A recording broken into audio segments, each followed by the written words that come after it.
네, 오늘 설교의 제목은 하나님의 기쁨을 추구하라입니다. 하나님의 기쁨을 추구하라. 사도 바울은 자기 자신의 존재 이유, 소명에 대해서 이렇게 말하고 있습니다. 이렇게 이해했습니다. 하나님께서 모든 성도 가운데서 지극히 작은 자보다 더 작은 나에게 이 은혜를 주셔서 그리스도의 헤아릴 수 없는 부요함을 이방 사람들에게 전하게 하시고 만물을 창조하신 하나님 안에 영원 전부터 감추어져 있는 비밀의 계획이 무엇인지 모두에게 밝히게 하셨습니다. 에베소서 3장 8절에서 9절. 그래서 사도 바울은 내가 왜 이 땅에 존재하는가? 측량할 수 없는 그리스도의 풍성함을 세상에 전하기 위해서 나는 이 땅에 존재한다, 이렇게 생각했습니다.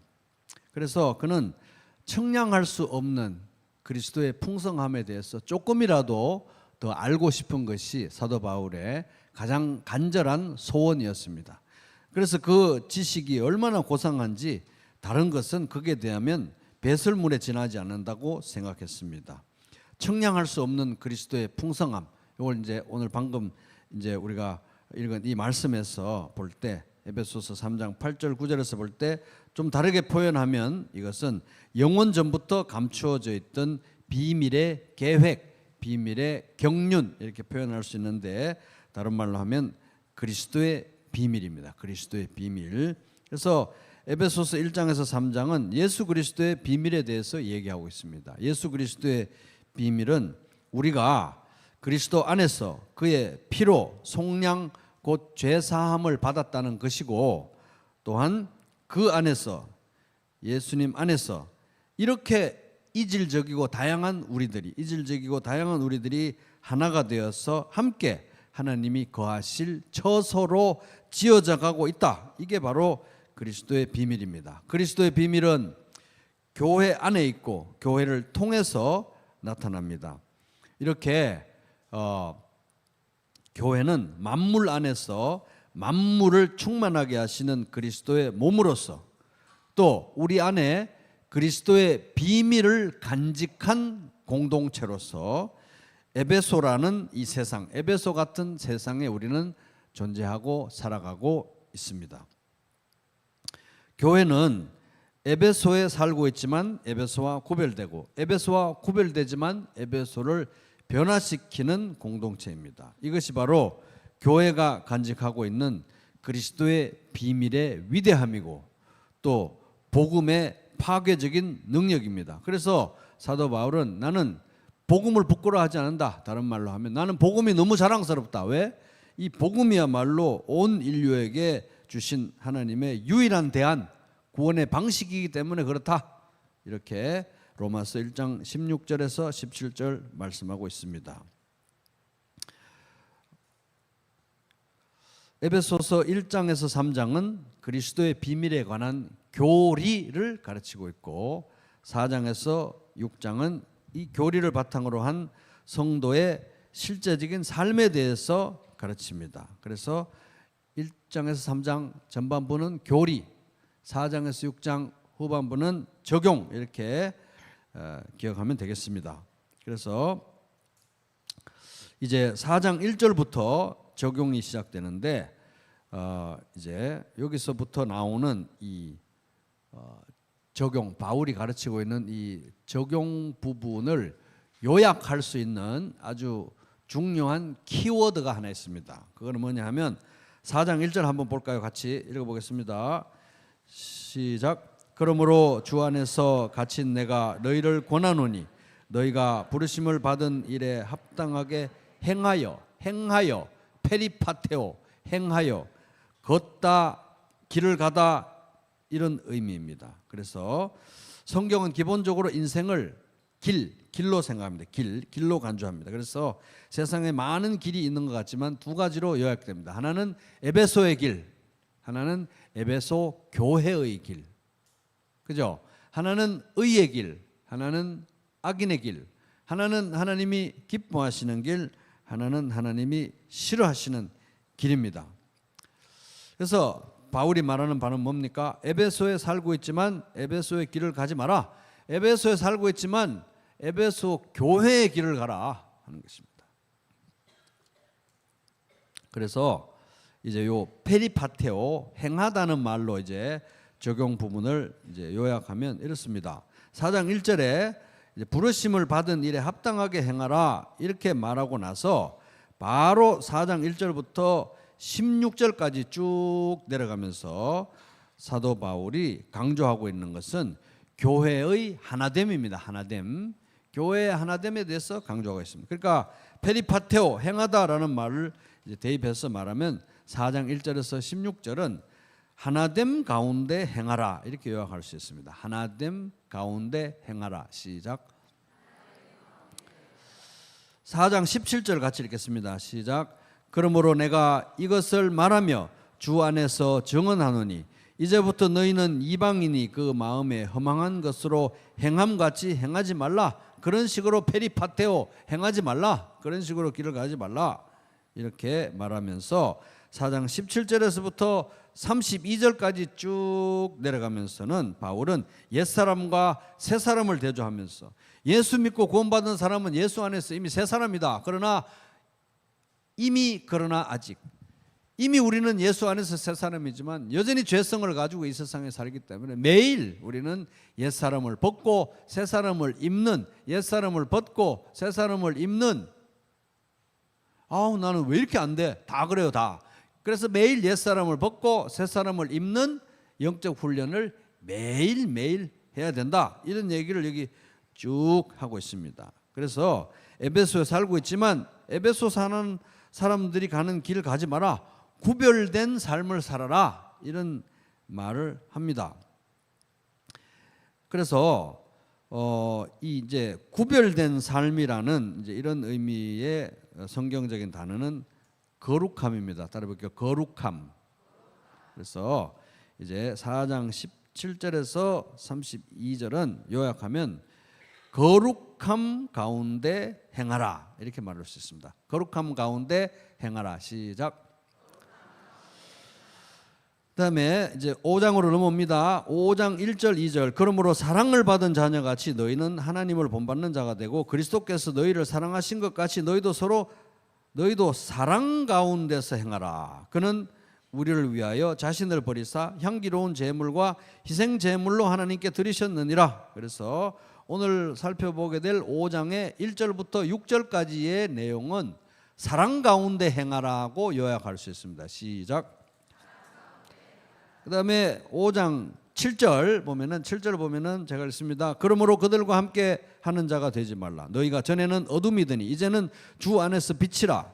빛의 자녀들처럼 행하라. 그래서 요 7절부터 시작해서 에베소서 4장 중간쯤까지 내려가는데 요약하면 빛 가운데 행하라 이렇게 요약할 수 있습니다. 시작.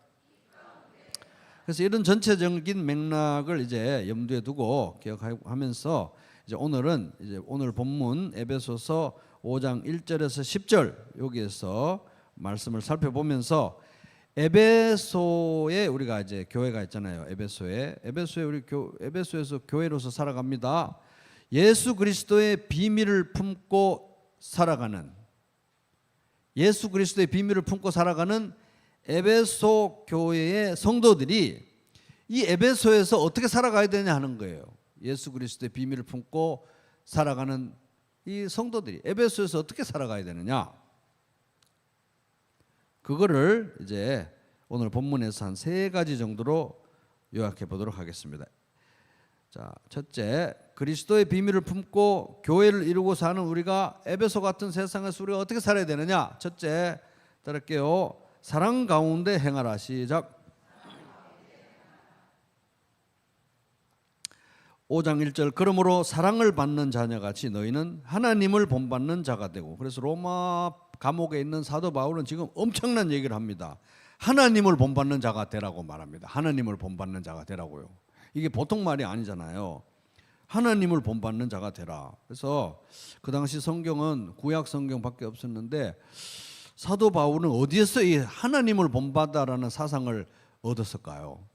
이것은 하나님을 본받는다는 사상은 구약, 신약 일관되게 흐르는 중요한 성경의 주제이고 구약에도 나오고 특별히 예수님도 가르치신 그런 내용입니다. 그래서 아마 바울은 구약 성경으로부터 또 다른 사도들로부터 배운 예수님의 가르침으로부터 이런 내용을 압축했던 것으로 보입니다. 하나님을 본받는 자가 되라. 그래서 구약에서 하나님을 본받으라는 내용은 가장 대표적인 구절 이겁니다. 레위기 19장 2절 너는 이스라엘 자손의 온 회중에게 말하여 이르라. 너희는 거룩하라. 이는 나 여호와 너희 하나님이 거룩함이라. 내가 거룩하니 너희도 거룩하라고 하나님 말씀하셨는데 그 말은 하나님을 본받는 자가 되라고 하나님이 이 죄 많은 이스라엘 백성들에게 말씀하신 것입니다. 그럼 예수님도 산상수훈에서 이렇게 가르치십니다. 마태복음 5장 48절 그러므로 하늘에 계신 너희 아버지의 온전하심과 같이 너희도 온전하라. 하나님을 닮아가라. 하나님을 본받는 자가 되라고 가르치고 있는 것입니다. 누가복음 6장 36절 너희 아버지의 자비로우심 같이 너희도 자비로운 자가 되라. 하나님 아버지를 닮아가는 자가 되라고 예수님이 가르치신 거예요. 그런 가르침을 사도 바울이 전해 받았을 것이고 여기에 5장 1절에 그러므로 사랑을 받는 자녀같이 너희는 하나님을 본받는 자가 되라고 명령하고 있습니다. 자, 5장 1절 보세요. 여러분 5장 1절 보면은 하나님을 본받는 자가 되어야 하는 이유가 무엇입니까? 우리가 하나님의 자녀이기 때문에 그렇습니다. 하나님의 자녀이기 때문에. 그런데 자녀로서 하나님을 닮는다는 것은 예를 들어서 우리 인간 사회에서 어떤 사람들이 부모의 어떤 면을 싫어하는 거 예를 들어서 아우 나는 엄마 아빠 진짜 그런 점은 너무 싫어. 나는 엄마 아빠처럼 안 살고 싶어. 그렇게 안 살고 싶어. 그런데 나이가 어느 정도 들면 그대로 하잖아요 지금. 그런 식으로 닮아가는 거하고 차원이 다른 거예요. 이거는 하나님의 사랑을 너무 받고 하나님을 너무 사랑하고 너무 닮아가고 싶은 하나님을 닮아가라는 거예요. 그런 명령인 것입니다. 하나님을 본받는 자가 되라. 자, 2절 그리스도께서 너희를 사랑하신 것 같이 너희도 사랑 가운데서 행하라. 그는 우리를 위하여 자신을 버리사 향기로운 제물과 희생 제물로 하나님께 드리셨느니라. 자, 1절에서는 하나님을 본받는 자가 되라고 했잖아요. 사랑받는 자녀로서 하나님을 본받는 자가 되라. 어떻게 하나님을 본받는 자가 될 수가 있습니까? 하나님을 본받는 것의 핵심이 2절에 나오는 거예요. 하나님을 본받는 것의 핵심은 뭡니까? 예수 그리스도를 본받는 것입니다. 왜 예수님이 이 땅에 오신 이유는 하나님을 우리에게 나타내 주시기 위해서 오신 것이니까. 그리스도께서 너희를 사랑하신 것 같이 너희도 사랑 가운데서 행하라. 예수님을 닮는 것이 하나님을 닮는 삶인 것입니다. 하나님이 미리 아신 자들을 또한 그 아들의 형상을 본받게 하기 위하여 미리 정하셨으니 이는 그로 많은 형제 중에 맏아들이 되게 하려 하심이라. 로마서 8장 29절 하나님께서 예수님을 세상에 보내신 이유, 그렇게 예수님을 통해서 우리를 구원하신 이유, 우리로 하여금 예수 닮는 삶을 지금부터 영원히 살게 하기 위해서 그게 바로 목적이었기 때문입니다. 그래서 우리는 예수님을 닮아감으로써 하나님을 본받는 것입니다. 그럼 예수님을 닮는 것의 요체는 무엇입니까? 예수님을 닮는 것의 핵심은 뭡니까? 2절 보니까 그리스도께서 너희를 사랑하신 것 같이 너희도 사랑 가운데서 행하라. 예수님을 본받는 삶의 핵심은 사랑 안에서 행하는 거예요. 사랑 가운데서 행하는 것입니다. 예수님께서 우리를 구원하시기 위해서 십자가에서 죽기까지 희생하신 이유, 우리를 사랑하시기 때문에 우리가 예수님을 닮아가는 그 삶의 핵심, 우리를 사랑하신 그 사랑으로 우리가 예수님을 사랑하고 우리 서로를 사랑하는 게 사랑 가운데 행하는 것이 예수님을 닮는 삶의 핵심인 것입니다. 요한복음 13장 34절에서 35절 새 계명을 너희에게 주노니 서로 사랑하라. 내가 너희를 사랑한 것 같이 너희도 서로 사랑하라. 너희가 서로 사랑하면 이로써 모든 사람이 너희가 내 제자인 줄 알리라. 요한복음 13장 34, 35. 여러분 많은 경우에 뭐 우리가 전도한다, 복음 전한다, 전도한다 이런 거 할 때 많은 사람들이 어떻게 생각하냐면 나가서 아주 입심 좋게 세일즈 하듯이 막 감은 이슬로 막 사람을 구워 삶아가지고 혼이 빠지게 해서 많은 실적을 올려서 교회로 데리고 와가지고 그렇게 하는 것이 전도인 걸로, 전형적인 전도인 걸로, 성경이 가르친 전도인 걸로 말하는데, 사실은 여기 예수님은 전혀 다른 얘기를 하잖아요. 그죠? 너희가 서로 사랑하면 이로써 모든 사람이 너희가 내 제자인 줄 알리라. 교회의 주인이신 예수님께서 생각하는 소위 전도, 선교, 이런 것의 본질은 뭡니까? 너희가 서로 사랑하는 공동체, 예수님의 사랑이 흘러넘치는 공동체를 만들고 그 흘러넘치는 사랑으로 이 세상에 그리스도의 복음을 나타내라, 증거해라. 이게 성경의 방식인 것입니다. 이게 성경이 말하는 전도의 방식인 것입니다. 요한복음 15장 12절 13절 내 계명은 곧 내가 너희를 사랑한 것 같이 너희도 서로 사랑하라 하는 이것이니라. 사람이 친구를 위하여 자기 목숨을 버리면 이보다 더 큰 사랑이 없으니. 그래서 예수님께서 이렇게 큰 희생으로 우리를 사랑하신 이유, 그 사랑으로 우리도 공동체를 이루고 이 세상에 예수 그리스도의 복음을 전하게 하기 위해서 그렇습니다. 그러니까 이게 이제 전도를 세일즈로 생각하게 되면은 굉장히 오류가 생깁니다.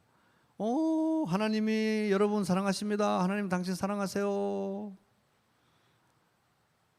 예수님이 여러분 사랑하십니다. 예수 믿으세요. 우리 교회 참 좋아요. 예수 믿으세요. 그렇게 전도를 잘했다 쳐요. 그런데 교회에서는 맨날 지지고 볶고 싸우고 미워하고 분열되고 이러면은 그 사랑이 진실일 턱이 없지 않습니까? 그래서 복음을 가정스럽게 전하는 것입니다. 성경은 너희가 서로 사랑해야, 그 사랑이 흘러넘쳐야 온전하고 건강한 복음이 이 세상에 전해진다. 알겠습니다.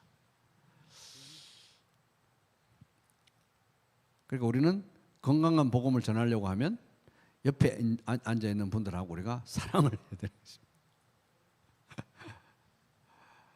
그래서 뭐 사랑하자고 하면 좀 쑥스러우니까 후반부만 얘기해 볼게요. 옆 사람을 따뜻한 사랑하는 눈초리를 쳐다보면서 건강한 복음을 전해 봅시다. 이렇게 한마디 해보세요.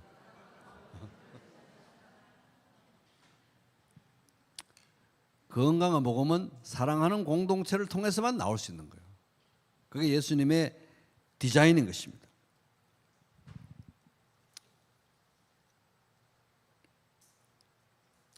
(3절) 같이 읽을게요. 3절을 근데 이제 읽을 때 여기 음행과 이게 제일 먼저 나오잖아요. 근데 그러나가 있어요. 그러나가. 그래서 그러나를 넣어가지고 같이 읽어보겠습니다. 시작. 그러나 음행과 온갖 더러운 것과 탐욕은 너희 중에서 그 이름조차도 부르지 말라. 이는 성도에게 마땅한 바니라. 그래서 그러나라는 말로 시작되니까, 그러나라는 것은 뭡니까? 앞에 내용하고 정반대라는 거잖아요. 앞에 내용하고 반대라는 거예요. 앞에 내용이 뭐였습니까? 사랑 안에서 행하라. 사랑 가운데 행하라. 그러나 사랑 가운데 행하는 거하고 정반대 라이프 스타일을 지금부터 말하는 거예요. 사랑 가운데 행하는 거하고 정반대의 삶의 모습을 3절 이하가 얘기하고 있는 것입니다. 사랑 가운데 행하는 거하고 정반대 라이프 스타일을 3절에서 6절에 얘기하고 있는데 제가 우리말 번역으로 한번 읽어보겠습니다. 이런 거예요. 사랑 가운데 행하는 거하고 정반대의 모습은, 이거 여러분 사랑 가운데 행하는 거하고 정반대의 모습은 여러분 딱 말하면 뭐 어떤 것 같아요? 대충 상상하면 뭐 덜 사랑 가운데 행한다든지 뭐 안 사랑 가운데 행한다 이런 거로 생각하는데, 사랑 가운데 행하는 거하고 정반대의 모습은 이렇습니다. 들어보세요. 음행과 온갖 더러운 것과 탐욕의 말은 여러분의 입 밖에도 내지 마십시오. 그렇게 하는 것이 성도에게 합당합니다. 더러운 말과 어리석은 말과 희롱의 말은 어울리지 않습니다. 오히려 감사의 말을 하십시오. 여러분은 이 점을 확실히 알아두십시오. 음행하는 사람이나 더러운 일을 행하는 사람이나 탐욕을 가진 사람은 우상 숭배를 하는 사람으로 모두 그리스도와 하나님의 나라에서 유업을 받을 수 없습니다. 아무도 허황된 말로 여러분을 현혹하지 못하게 하십시오. 이런 것들로 인해, 앞에서 말했던 모든 것들로 인해 불순종하는 사람들에게 하나님의 진노가 임합니다. 사랑 가운데 행하라 1절 2절. 사랑 가운데 행하는 거하고 지금 잘 들어보세요. 사랑 가운데 행하는 거하고 정반대의 라이프 스타일은 뭡니까? 음행과 더러운 행실과 탐욕과 탐심과 희롱, 즉 쌍스러운 농담과 허황되고 거짓된 말과 이런 걸로 특징 지어지는 삶이 바로 사랑으로 행하는 거하고 정반대인 거예요. 참 신기하죠, 그죠? 충격적이지 않습니까? 사랑으로 행하는 거하고 이게 반대, 이게 대척점에 있는 것입니다.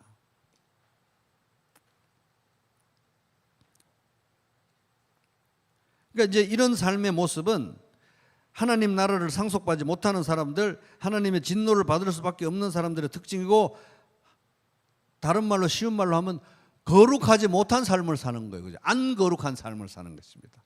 사랑 가운데 행하는 거고 반대 말은 안 거룩하게 사는 거예요. 안 거룩하게. 자, 이거 그럼 문제 한번 맞춰보세요. 그러면 잘 들어보세요. 사랑 가운데 행하는 거하고 반대 말은 안 거룩하게 사는 거죠. 그러면 사랑 가운데 행하는 것은 뭡니까? 맞습니다. 사랑 가운데 행하는 거하고 반대 말은 안 거룩한 거잖아요. 그러면 사랑 가운데 행한다는 것은 거룩하게 산다는 거예요. 그걸 지금 얘기하고 있는 것입니다. 우리 상식과 굉장히 의외의 그런 뜻밖의 얘기를 하고 있는 것입니다.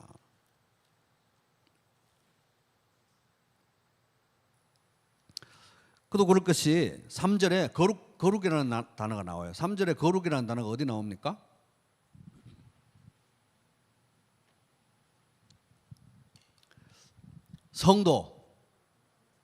성도라는 단어에 거룩이라는 단어가 들어갑니다. 이 거룩이라는 단어 헬라어 단어 고급진 단어 한번 외워보겠습니다. 발음해 볼게요. 하기오스. 하기스 말고 하기오스. 거룩하다 할 때 하기오스. 형용사인데 하기오스, 거룩하다, 홀리, 거룩하다 이런 뜻입니다. 이 단어가 여기 성도를 가리킬 때 써졌어요. 하기오스, 거룩하다, 성도, 거룩한 무리. 우리가 성도잖아요. 거룩한 무리들이에요. 거룩한 무리들.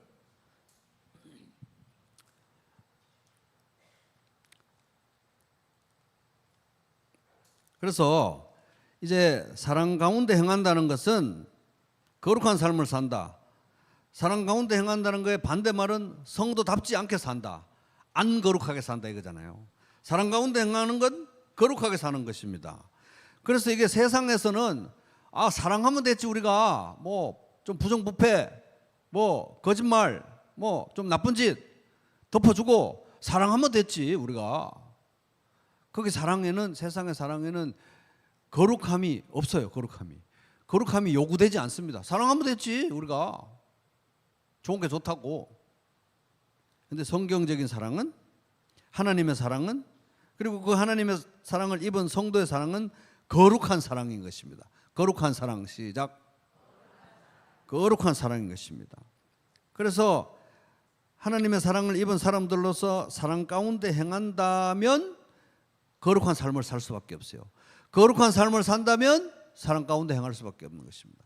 사랑 가운데 행한다면 거룩하게 살 수밖에 없고, 거룩한 삶을 산다면 사랑 가운데 행할 수밖에 없다. 이런 등식이 성립하는 것입니다.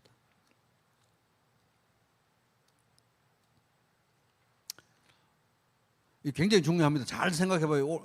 이번 주에 가셔서 사랑과 거룩이 이렇게 동전의 양면이었나? 이렇게까지 중요하게 연결된 개념이었나? 사랑과 거룩이?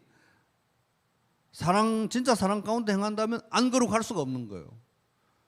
거룩하다면 사랑할 수밖에 없는 것입니다.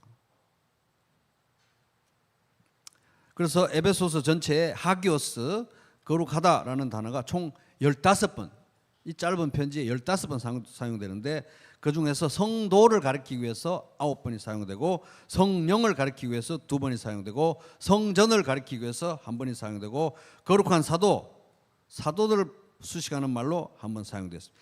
에베소서에서 굉장히 중요한 개념이 거룩입니다. 거룩. 굉장히 중요해요.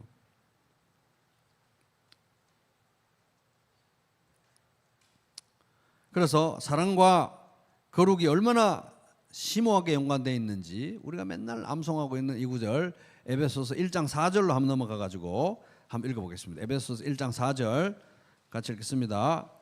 지금 사랑과 거룩이 얼마나 밀접한 관계에 있는지, 이 중요한 성경의 사상에 대해서 우리가 이 공부를 하고 있는, 이 굉장히 중요합니다. 얼마나 사랑과 거룩이 깊은 관계가 있는지. 사랑이면 뭐 아무거나 막 그냥 막 부정부패든 뭐든 다 된다는 이런 세상의 세계관과 사고 방식과 이런 거를 지금 정면 도전하는 거예요. 정면을 거부하는 것입니다. 사랑과 거룩은 동전의 양면인 거예요. 자, 1장 4절 시작. 곧 창세전에 그리스도 안에서 우리를 택하사 우리로 사랑 안에서 그 앞에 거룩하고 흠이 없게 하시려고. 자, 우리를 택하시고 구원하신 목적은 우리를 거룩한 자, 흠이 없는 자로 하나님 앞에 세우려고 하는 거예요. 근데 그 거룩함이란 게 거룩한 척하고 고상한 척하고 깨끗한 척하는 그런 거룩이 아니고 사랑 안에서의 거룩이라는 거예요. 사랑 안에서. 사랑 안에서의 거룩하는 것이. 하나님의 사랑 안에서, 하나님을 향한 사랑 안에서, 서로를 향한 사랑 안에서 나타나고 경험되어지는 거룩을 얘기하는 것입니다. 자, 에베소서 5장 27절 넘어갑니다. 5장으로 넘어가 가지고 5장 27절, 여기 남편과 아내의 이 사랑, 결혼에 대해서 말하는 거예요. 남편과 아내가 정말 예수님과 교회와 같이 그런 관계 속에서 서로 사랑해야 된다라는 말씀을 하면서 5장 27절, 교회를 하나님이, 예수님이 얼마나 어떻게 거룩하게 하셨는지 사랑 가운데서 이렇게 설명합니다. 27절 시작. 자기 앞에 영광스러운 교회로 세우사 티나 주름 잡힌 것이나 이런 것들이 없이 거룩하고 흠이 없게 하려 하십니다. 남편과 아내 얘기를 하면서 거룩을 얘기하는 거예요. 우리를 거룩하게 하신 것은 사랑 가운데 거룩하게 하신 것. 사랑과 거룩은 동전의 양면이 밀접하게 관련되어 있습니다. 예수 그리스도의 사랑은 거룩한 사랑이고 거룩을 만들어내는 사랑이다. 거룩한 사랑이고 거룩을 만들어내는 사랑이다 하는 것입니다. 자, 그럼 여기서 이제 그럼 거룩이라는 게 도대체 뭔지 한번 짚어볼게요. 성경에서 말하는 거룩이라는 건 도대체 뭐냐? 거룩이라는 거는 많은 사람들이 아유 참 거룩해 보이시네요 이렇게 할 때 거룩해 보입니다 할 때 이게 굉장히 부정적이잖아요. 우리 성경에서 말하는 거룩은 거룩한 척, 고고한 척, 깨끗한 척 이렇게 하는 거룩이 아니고 철저히 관계적인 개념입니다. 관계적인 개념.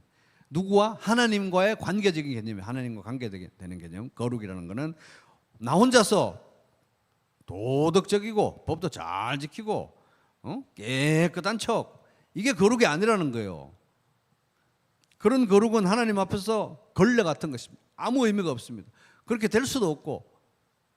왜? 우리는 존재 자체가 죄인이기 때문에 아무리 거룩한 순간에도 거기에 악이 묻어 있기 때문에. 그러면 거룩의 의미가 뭔가? 사전의 의미를 보면은 사전적인 의미 하기오스. 사전적인 의미는 하나님께 바쳐진 시작. 하나님을 위해 따로 구별된 시작. 하나님께 바쳐진 게 거룩이에요. 하나님께 독점적으로 바쳐진 게 거룩인 것입니다. 하나님께서 쓰시도록 독점적으로 하나님께 드려진 거, 구별된 거, 하나님 거라고 구별된 게 거룩인 거예요. 하나님 것만 거룩하기 때문에. 아멘. 하나님 것만 거룩하기 때문에, 하나님께 바쳐진 것만 거룩하기 때문에. 이것은 마치 남편과 아내의 배타적이고 독점적인 사랑과 같은 그런 맥락인 것입니다. 남편과 아내의 사랑은 배타적이고 독점적으로 바쳐지고 구별될 때만 아름다운 사랑인 것입니다.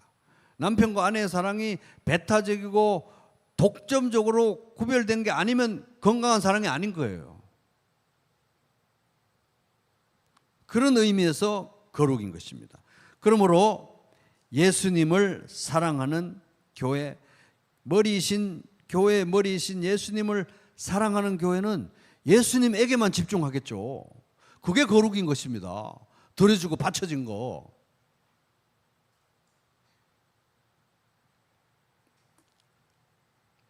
예수님에게만 집중하는 그런 교회는 거룩할 수밖에 없죠. 왜? 예수님만 따라가니까. 거룩하신 예수님을.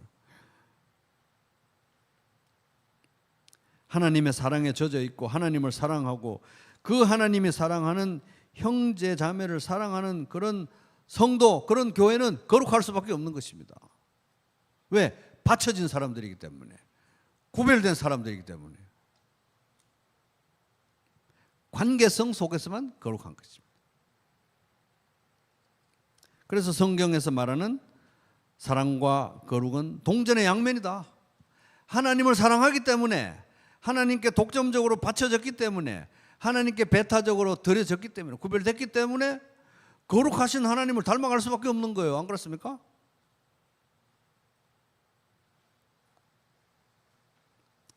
그러니까 나는 예수님을 사랑해, 성도를 사랑해, 교회를 사랑해 하면서 안 거룩한 삶을 산다? 거룩하지 않은 삶을 산다? 이거 사랑 가운데 행하는 거 아니에요. 하나님의 사랑, 하나님이 명하신 사랑은 거룩한 사랑, 구별된 사랑, 따로 구별된 사랑, 받쳐진 사랑인 것입니다. 동전의 양면인 것입니다.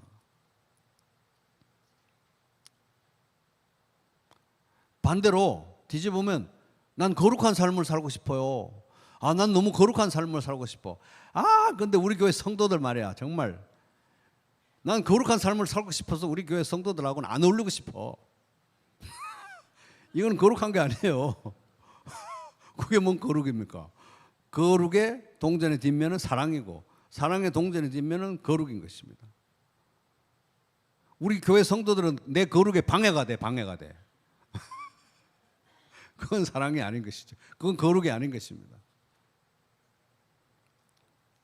사랑 가운데 행하는 건 거룩이고, 거룩하다면 사랑할 수밖에 없는 것입니다. 왜? 사랑이신 하나님께 바쳐져 있기 때문에, 독점적으로. 이제 3절에서 6절까지의 이제 내용에 보면 이제 거룩하지 않은 삶의 특징들 여러 가지 중에, 성도에 합당하지 않은 삶의 여러 가지 중에 언어 생활이 많이 강조됐습니다. 언어 생활, 말에 대해서. 언어 생활이 왜 중요하냐? 이 말은 있잖아요. 우리 언어 생활은 우리 내면에서 가득한 게 쏟아져 나오기 때문에 우리의 언어는 우리의 내면을 투영하는 것입니다. 우리의 내면의 표현인 것입니다. 또 우리가 말하는 것들 있잖아요. 그거 마음에서 나온 것이기 때문에 말하고 말만 하고 거쳐. 나는 말만 하고 거치지 더 이상 나는 나쁜 짓 안 해. 말만 하고 거치지 그런 거 없어요. 말한 건 또 행동으로 이어질 가능성이 농후한 것입니다. 그래서 언어 생활이 매우 중요한 것입니다. 그래서 4절 같이 읽겠습니다. 시작. 누추함과 어리석은 말이나 희롱의 말이 마땅치 아니하니 오히려 감사하는 말을 하라. 우리말 번역 더러운 말과 어리석은 말과 희롱의 말은 어울리지 않습니다. 오히려 감사의 말을 하십시오. 자, 여기서 이제 좀 우리가 생각해 보겠습니다. 여러분 생각합니다. 자, 온갖 더러운 말.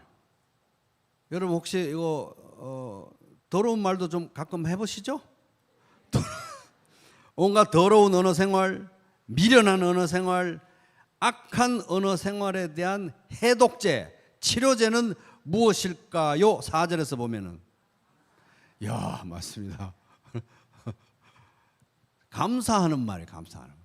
아, 나는 더러운 말 안 할래. 난 더러운 말 안 해요. 거기서 멈추잖아요. 해결이 안 돼요. 사실은 대안이 있어야 돼요. 해독제가 있어요. 치료제가 있어야 되는데 그게 바로 감사의 말인 것입니다.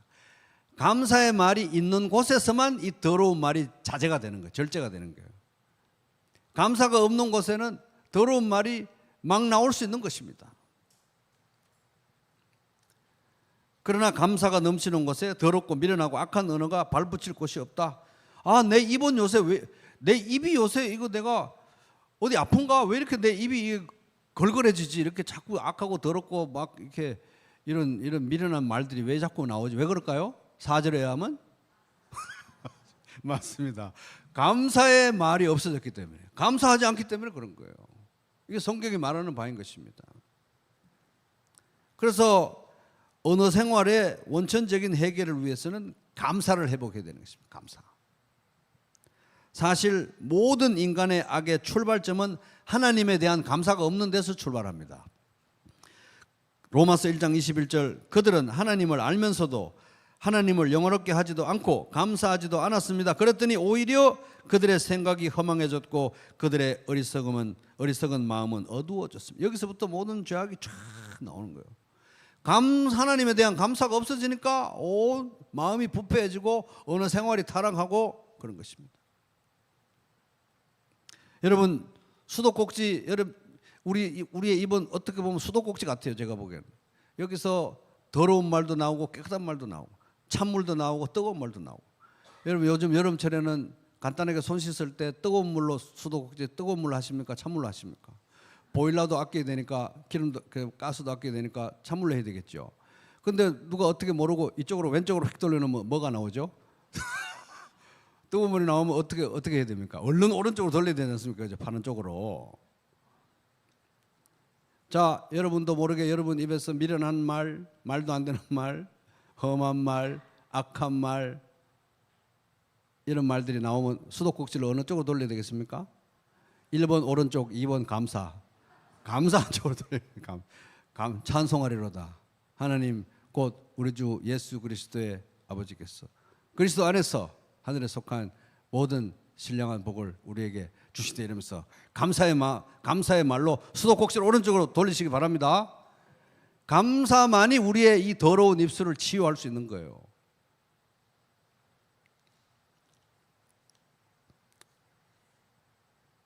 그래서 하나님의 사랑을 날이 갈수록 깊이 묵상하고 그 사랑 가운데 살고 예수님을 알아가고 날이 갈수록 예수님을 더 사랑하고 예수님처럼 거룩한 삶을 날마다 살아가면서 감사가 넘치는 삶이 되시기를 주님의 이름으로 축복합니다. 자, 그리스도의 비밀을 품고 교회를 이루고 사는 우리가 에베소 같은 세상에서 어떻게 살아야 되느냐. 둘째, 따라볼게요. 빛 가운데 행하라. 시작. 7절 8절 보면 그러므로 그들과 함께 하는 자가 되지 말라. 그들과 함께 하는 자가 되지 말라. 너희가 전에는 어둠이더니 이제는 주 안에서 빛이라. 빛의 자녀들처럼 행하라. 여기서 그들은 허망함과 어두움과 소외로 가득한 에베소의 길을 가는 사람들, 어둠의 길을 가는 사람들, 불의의 길을 가는 사람들이 그들입니다. 어둠 안에 살면서 어둠을 추구하는 사람들, 그들이에요. 그들. 빛이신 하나님을, 어둠 가운데 살면서도 빛이신 하나님을 거부하는 사람들이 여기 그들인 것입니다. 그들의 길을 가지 말라. 그러면 이제 뭐 의문이 생길 수 있죠. 아니 그럼 뭐 이 세상에서 에베소 같은 이 세상의 사람 살면서 에베소 시민들 다 예수 안 믿는 사람들하고는 말도 안 섞고 상종도 안 하고 밥도 안 먹고 직장생활도 같이 하지 말고 뭐 그러라는 건가? 그건 아닙니다. 그렇게 살 수도 없고 그렇게 하려면 어디를 떠나야 됩니까? 지구를 떠나야 됩니다. 그래서 고린도전서 5장 10절 이 말은 이 세상에 음행하는 자들이나 탐하는 자들이나 속여 빼앗는 자들이나 우상숭배하는 자들을 도무지 사귀지 말라 하는 것이 아니니 만일 그리하려면 너희가 세상 밖으로 지구 밖으로 나가야 할 것이니라. 그럼 7절의 의미는 뭡니까? 에베소에 살면서 에베소 사람들하고 같이 뭐 이것저것 다 하고 같이 직장 생활도 하고 공부도 같이 하고 해야죠. 이웃도 같이 하고. 그러나 그들의 행위에 동참하지 말라는 거예요. 행위에 동참하지 말라. 에베소 5장 7절 그러므로 여러분은 그들의 행위에 동참하는 사람들이 되지 마십시오. 시편 1편 1절 2절과 같은 사람이 되라는 것입니다. 복 있는 사람은 악인들의 꾀를 따르지 아니하고 악인들 수두룩 빽빽한 곳에 살면서 악인들의 길을 따르지 않아요. 악인들의 꾀를 따르지 않고 죄인들의 길에 서지 않고 오만한 자들의 자리에 앉지 않고 죄인들 수두룩 빽빽하고 오만한 자들 수두룩 빽빽하고 이런 데서 오만한 자들의 자리에 앉지 않는 것입니다. 다 오만한 자의 자리에 다 앉고 싶어 하는데 나는 그 회전의자에 안 앉는 거예요. 안 앉으면 안 앉았지 거룩하지 않은 그런 삶을 나는 살지 않겠다. 왜? 나는 하나님께 독점적으로 바쳐진 사람이기 때문에.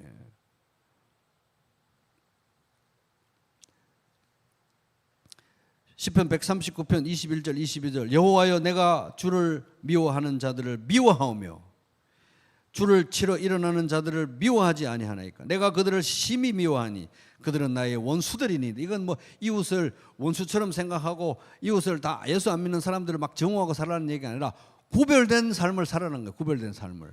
그들과 함께 섞여 살지만 죄인과 뭐 악인과 오만한 자들로 가득한 이 세상에 살지만 악인들의 꾀를 따르지 않고 죄인들의 길에 서지 않고 오만한 자들의 자리에 앉지 마라 하는 것입니다. 아주 탄탄대로처럼 보이는 죄인들의 길에 내가 덜 성공하면 했지 거기 서지 마라. 그 길을 가지 마라. 저렇게 하면 다 될 것 같아요. 악인들의 꾀 따르지 말라는 것입니다. 난 저 자리에 너무 앉고 싶어.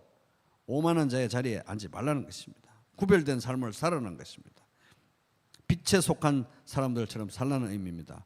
8절 너희가 전에는 어둠이더니 이제는 주 안에서 빛이라. 빛의 자녀들처럼 행하라. 빛이신 예수님께서 우리를 어둠에서 구원하시기 위해서 사망의 골짜기 십자가 사망의 골짜기를 우리 대신 통과하셨습니다. 죽음의 골짜기 통과하셨습니다. 친히 그 두렵고 저주스럽고 수치스러운 사망의 골짜기를 우리 대신 가신 것입니다. 왜? 우리가 빛을 얻고 빛을 따라 살게 하기 위해서 그러신 것입니다. 요한복음 8장 12절 예수께서 또 말씀하여 이르시되 나는 세상의 빛이니 나를 따르는 자는 어둠에 다니지 아니하고 생명의 빛을 얻으리라. 그러므로 우리는 하나님 앞에서 또 서로를 향해서 그리고 세상 가운데서 예수님의 빛을 따라서 살아야 됩니다. 구체적으로는 9절 같이 읽겠습니다. 시작. 빛의 열매는 모든 착함과 의로움과 진실함에 있느니라. 착함과 의로움과 진실함이 가득한 성도의 삶 되시기를 주님의 이름으로 축복합니다. 셋째, 그리스도의 비밀을 품고 교회를 이루고 사는 우리가 에베소 같은 세상에서 어떻게 행해야 되느냐? 따라보겠습니다. 하나님의 기쁨을 추구하라. 시작.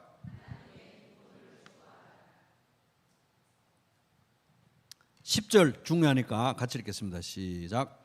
주를 기쁘시게 할 것이 무엇인가 시험하여 보라. 여기 시험하여 보라는 말은 헬라어로 도키마조인데 테스트하고 시험하고 실험해가지고 무엇이 진짜인지 가려내고 구별하고 분별하라는 것입니다. 그래서 다른 번역으로 읽으면 여러분은 주를 기쁘시게 할 것이 무엇인지를 분별하십시오. 요건 있잖아요.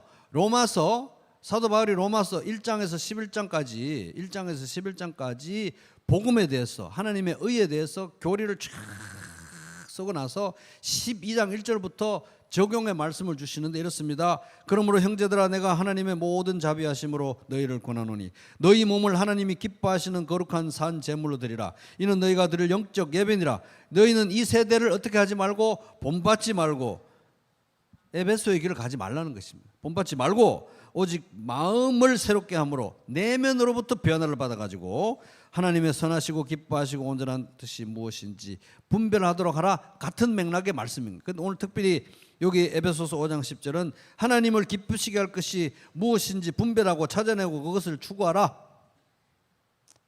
여러분 다 사랑하는 사람들 있으시죠? 누구라도 정말 누군가를 사랑하잖아요.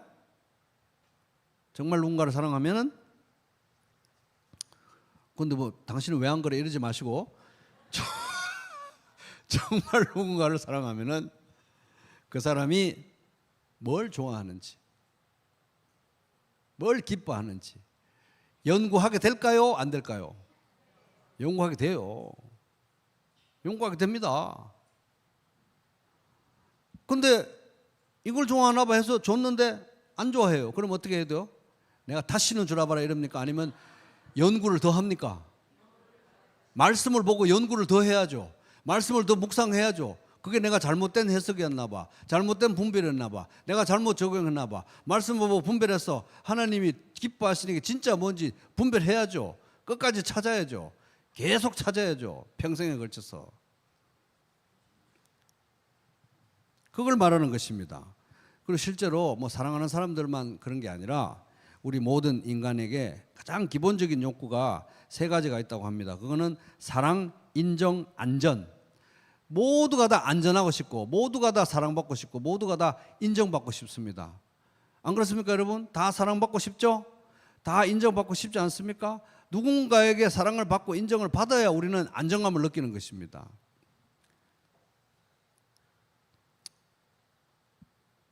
설마 나는 그런 거 필요 없어 이런 얘기 하실 분은 그거 지금 뭔가 정상이 아닌 거예요. 지금 기도 열심히 하고 나는 사랑이 필요합니다. 인정이 필요합니다. 인정하시기 바랍니다. 사랑과 인정이 없이 살 수 있는 사람 아무도 없어요. 너무너무 필요하게 하나님이 우리를 그렇게 만들었습니다.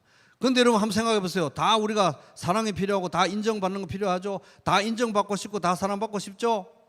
근데 여러분 지금까지 여기 우리가 성인 예배니까 다 성인들이시니까 지금까지 삶을 경험으로 봐서 여러분 누구의 인정을 받으면 아 나는 이제 뭐 인정받는 거 더 이상 필요가 없어 이렇게 되는 때가 누구의 인정을 어떤 사람의 인정을 받으면 그렇게 되던가요? 어떤 사람의 사랑을 받으면 아 나는 이제 목마름이 다 채워져가지고 아무 사랑이 필요가 없다. 어떤 사람의 사랑을 받으면 그렇게 되는 그런 사람이 이 지구상에 어디 있습니까? 그런데도 우리는 이 채워지지 않는 인정과 사랑의 욕구를 계속해서 가지고 있고 계속해서 실망하고 근데 계속해서 원합니다. 근데 다른 사람들은 보면 다 사랑받고 인정받는 것 같아요. 근데 그거는 나의 착각일 뿐이고 이 세상에 있는 그 누구의 사랑과 그 누구의 인정을 받아도 우리는 만족이 안 되는 것입니다. 그거 만족이 될 것 같으면 하나님이 왜 필요하겠어요? 그러니까 그거는 SNS나 뭐 이런 데 올라오고 이런 건 다 그냥 가짜라고 보시면 돼요.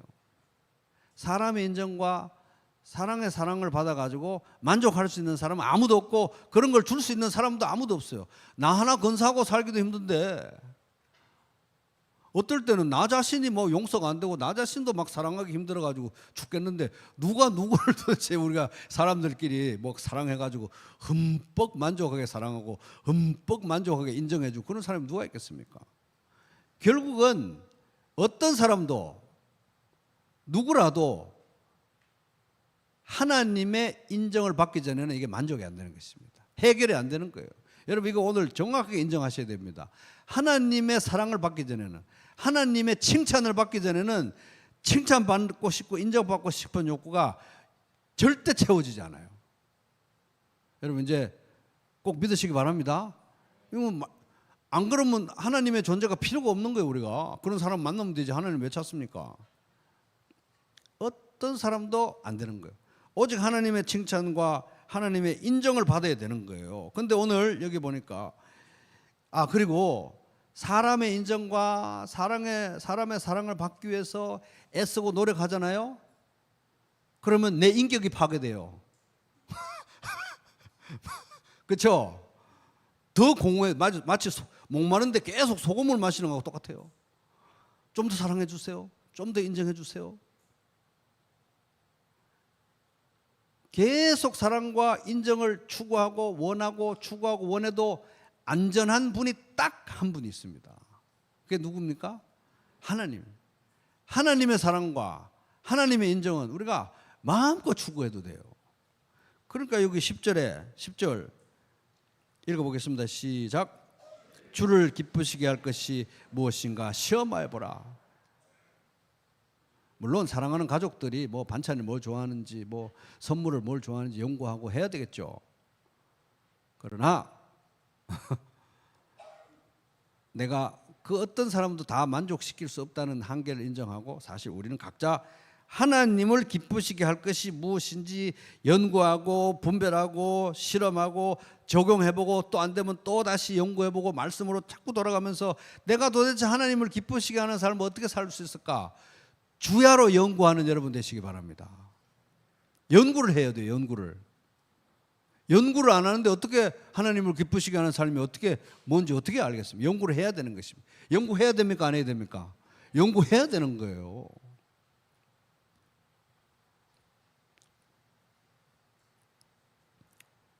그러니까 이제 날마다 말씀으로 돌아가서 연구하고 묵상하고 분별해서 하나님의 칭찬을 근데 이제 근본적으로 하나님의 칭찬과 근본적으로 하나님의 인정과 근본적으로 하나님 앞에 존재의 정당성은 예수 그리스도의 보혈로 우리에게 주어지는 것입니다. 이미 그러나 그러함에도 불구하고 우리는 계속해서 예수님 닮아가야 되니까 칭찬받는 삶을 이미 의롭게 된 자로서 살아가야 되는 거잖아요. 그러니까 하나님을 기쁘시게 할 것이 무엇인지 말씀 속에서 계속 연구하고 찾아가고 실험하고 분별하고 계속 해야 되는 거예요. 그러니까 이거보다 행복한 삶은 없는 것입니다. 오직 여호와의 율법을 즐거워하여 그 율법을 주야로 묵상하는도다. 하나님이 도대체 뭘 원하시고 하나님의 생각은 무엇인가? 그렇게 연구해서 그 말씀을 묵상하고 내 것으로 삼고 순종해서 하나님을 기쁘시게 하고 하나님 칭찬 듣고 잘했어. 하나님 칭찬 듣고 하나님의 칭찬을 들어야 우리가 마음이 따뜻해지. 하나님 칭찬 듣고 그런 사람은 그는 시냇가에 심은 나무가 철을 따라 열매를 맺으며 그 잎사귀가 마르지 아니함 같으니 그가 하는 모든 일이 다 형통하리로다. 그렇게 되는 것입니다. 오늘 말씀 이제 요약해 보면 이 그리스도의 비밀을 품고 교회를 이루고 사는 우리가 에베소 같은 세상에서 어떻게 살아야 되느냐. 첫째, 사랑 가운데 행한다. 둘째, 빛 가운데 행한다. 셋째, 하나님의 기쁨을 추구한다. 따라하겠습니다. 하나님의 기쁨을 추구하라. 시작. 웨스트민스터 요리문답 소요리문답 제1문에 보면 사람의 제일 되는 목적은 무엇입니까? 사람의 제일 되는 목적은 하나님을 영화롭게 하고 하나님을 영화롭게 하고 하나님을 영원토록 즐거워하는 것입니다. 이렇게 되어 있습니다. 자, 하나님의 사랑을 받는 자녀로서 이미 받았고 계속해서 받는 자녀로서 여러분 하나님이 기뻐하시는 일이 무엇인지 날마다 연구하고 분별하고 추구하시기 바랍니다. 그리고 그런 일 가운데서 하나님께 영광을 돌리고 또 그 영광을 돌리는 가운데 하나님의 은혜와 사랑을 또 더 경험하고 그 가운데 또 하나님을 더 즐거워하는 삶, 방금 말한 대로 하나님께 영광 돌리고 하나님을 즐거워하는 삶, 하나님의 기쁨을 추구하는 복된 삶이 되시기를 주님의 이름으로 축복합니다.